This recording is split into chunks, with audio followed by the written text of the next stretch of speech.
Thank you for joining us for another question from In a Nutshell.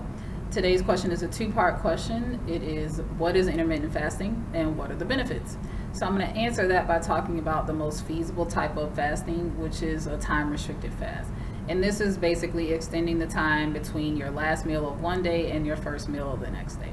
And the reason someone would do this is because they're trying to allow their body more time in the unfed state so that they can start burning fat for energy instead of carbs, and in some cases lower insulin needs.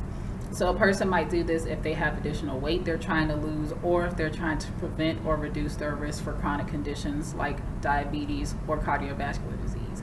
Now, the research does throw a little bit of caveats in there, in that the people who do the best on this are typically overweight or normal weight, according to their BMI. And I have posted a BMI chart if you're unfamiliar with that.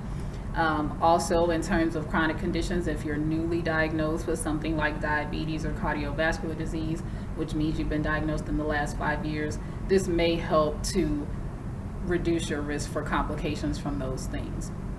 So the best fasting schedules to follow are going to be based on your circadian rhythm, or when you sleep. So that's going to be a 12-hour fast or a 16-hour fast, or somewhere in between.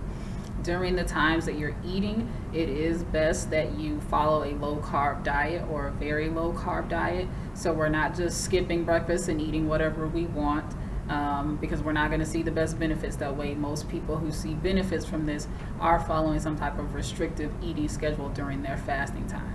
If you need more information about intermittent fasting, low-carb diets, and if this would work for you, consider speaking to a registered dietitian or nutritionist in your area.